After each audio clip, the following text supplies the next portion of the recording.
Halo semuanya, perkenalkan nama saya Syakira Nawusy Amadea, saya dari TPP 15 dengan NIM 254111114. Di video ini saya akan mewawancarai adik saya sebagai narasumber di video ini.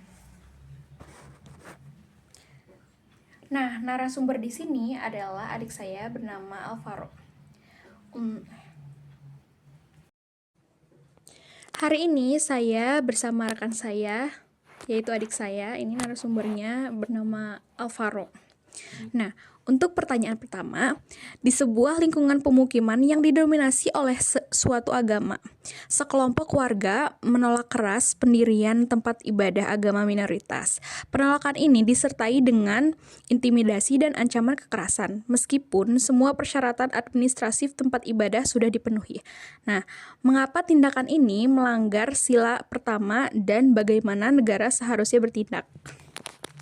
Ya, seperti yang ditanyakan itu udah jelas melanggar sila pertama ya. Soalnya kan sila pertama tuh bukan tentang keyakinan agama doang. Itu kita tuh harus eh, menjaminkan sikap toleransi gitu.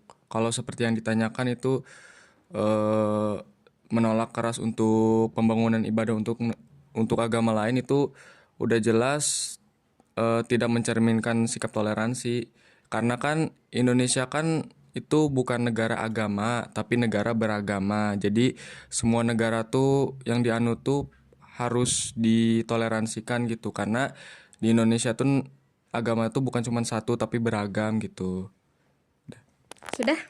Udah. Oke, untuk pertanyaan selanjutnya. Seorang pekerja imigran Indonesia yang ada di luar negeri mengalami penyiksaan fisik dan tidak dibayar gajinya selama berbulan-bulan oleh majikannya. Ia tidak memiliki akses untuk melapor karena dokumennya ditahan. Nah, pertanyaannya, apa bentuk pelanggaran sila kedua dalam kasus ini? Dan apa peran pemerintah Indonesia untuk mengatasi kasus ini? Kalau untuk sila kedua udah jelas melanggar karena si pelaku itu udah melakukan tindakan yang gak beradab ya kayak penyiksaan gitu dan ketidakadilan juga kayak penahanan gaji sama dokumen ya. Terus korban juga diperlakukan sangat tidak adil ya. Kayak tidak selayaknya manusia gitu diperlakukannya, nggak kayak manusia yang bermartabat gitu. Harusnya pemerintah tuh mengusuli apa sih kayak hak asasi manusia gitu. Udah. Oke, pertanyaan selanjutnya.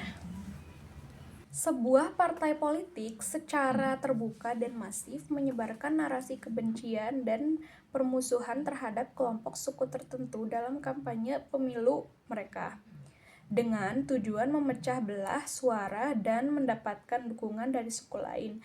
Mengapa tindakan partai ini dikategorikan sebagai ancaman terhadap sila ketiga dan bagaimana seharusnya penegak hukum meresponnya?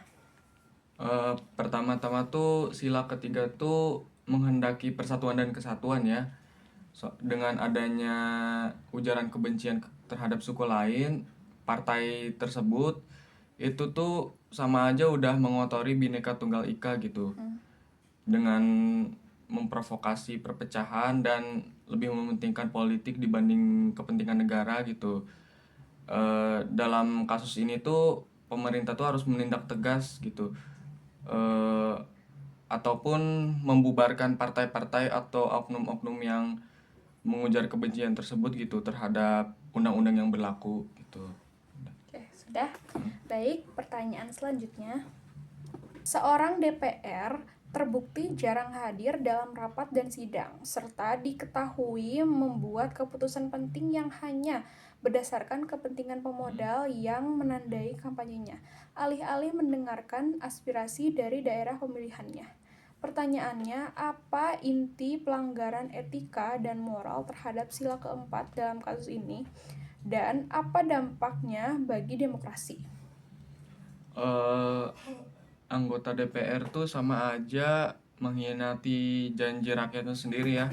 Karena pertama tuh malas bekerja atau anggota DPR tuh jarang hadir dalam tugasnya masing-masing gitu, tugasnya mereka sendiri gitu, jarang hadir.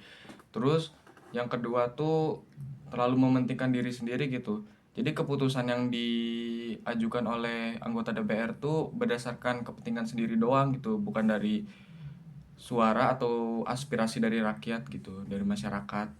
Dan dampaknya itu pertama kepercayaan hilang. Jadi kepercayaan kita sebagai masyarakat kepada anggota DPR tuh udah gak ada gitu. Udah hilang karena udah banyak masalah yang timbul dari anggota DPR gitu. Yang kedua, kebijakannya gagal. Jadi keputusan yang diujarkan oleh anggota DPR tuh gak adil gitu, sehingga ya kembali lagi masyarakat tuh udah gak pada percaya gitu. Terus yang ketiga itu demokrasi tuh sudah melemah gitu. Jadi proses musyawarah tuh atau proses rapat anggota DPR tuh cuman pura-pura doang gitu, padahal itu bagi masyarakat tuh penting gitu. Tapi anggota DPR tuh lebih memilih untuk tidak peduli terhadap tugasnya masing-masing gitu. Oke, udah ya. Pertanyaan selanjutnya. Di suatu daerah, perusahaan-perusahaan besar yang beroperasi di sektor sumber daya alam atau SDA membuang limbahnya ke sungai menyebabkan air sungai tercemar parah. Akhirnya, ribuan nelayan kehilangan mata pencarian dan petani mengalami gagal panen. Bagaimana tindakan perusahaan ini melanggar prinsip keadilan sosial dan bagaimana pemerintah harus menanggulangi kerugian rakyatnya? Jadi perusahaan tersebut tuh udah jelas gak adil ya, karena pertama mereka mencari untung sendiri, kedua mereka merusak hak dan sumber daya alam milik masyarakat kecil.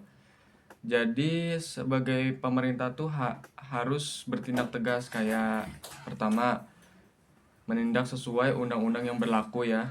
Kedua, perusahaan tuh harus membayar ganti rugi kepada nelayan dan petani yang merasa dirugikan. Yang ketiga, regulasinya harus ketat atau membuat aturan pembuangan limbah yang lebih ketat dan mengawasi terus-menerus gitu. Udah ya. Oke, itu saja wawancara dari adik saya. Nah, terima kasih atas perhatiannya. Saya Syakira Nawisha, pamit undur diri. Assalamualaikum warahmatullahi wabarakatuh.